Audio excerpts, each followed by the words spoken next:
I am examining my belief in pacifism. Do I hold it steadfast? What is shaped my belief that war is not healthy for children and other living things? I was raised in one of the 3 historic peace churches. You may be familiar with the Quakers and Mennonites. It is less likely that you have heard of my church home, the Church of the Brethren. We were not old order brethren, so we were not set apart from our neighbors by head coverings or somber clothing, but we did cling to some things that made us unusual in our community. We did not play cards, dance, curse, or swear on the Bible, and should we be called to military service, we were prepared to claim our status as conscientious objectors. I was raised to believe that there are no just wars. Military conflict is not compatible with the New Testament teachings of Christ. My brothers were just young enough to come of military age after the Vietnam War, so it wasn't out of sisterly concern that I campaigned for George McGovern in the first election in which I was eligible to vote. I was caught in the frenzy of being on a liberal college campus in 1970. I was a pacifist and protester because I wanted to fit in. I particularly wanted to capture the attention of an older cousin who attended the same college. She was gregarious and an outspoken critic of the war, whereas I was shy and soft-spoken.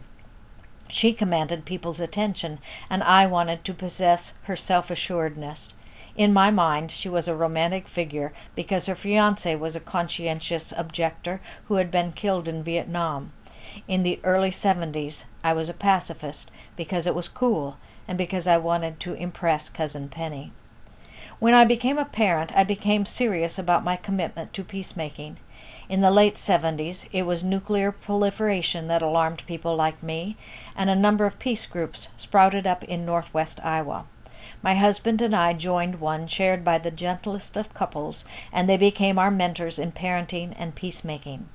I decided that the simple living movement offered a practical approach for reducing the amount I depleted the planet's resources, which would in turn reduce the need for militarization to protect my claim, a claim disproportionately larger than that of anyone in a developing nation. I grew gardens, ground wheat, baked bread, homeschooled my children. I practiced voluntary simplicity in allegiance to my pacifist roots.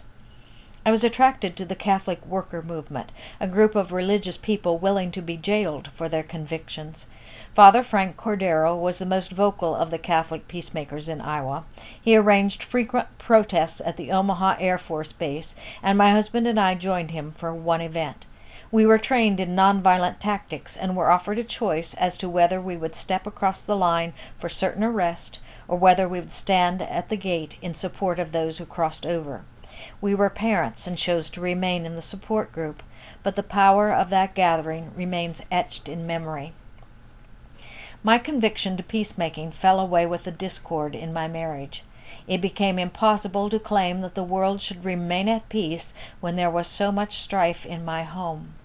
I became a single mother, and for several years I focused on survival. I married a man who adored my children, but he was an alcoholic, and for another dozen years I was trapped in drama and not grounded in peace. Now I've discovered the peace offered in Al-Anon, and my husband works his own program and maintains his sobriety. I am re-examining my commitment to a world that is greater than my immediate surroundings. I am baking bread again and have rejoined a food co-op. I'm reading about peacemakers and have the American Friends Service Committee running through my Twitter stream. I am framing my objections to gun ownership and military presence. The events that have steered me toward pacifism have been life-affirming and a source of joy and pride. With newfound conviction, I choose peace. I am a pacifist.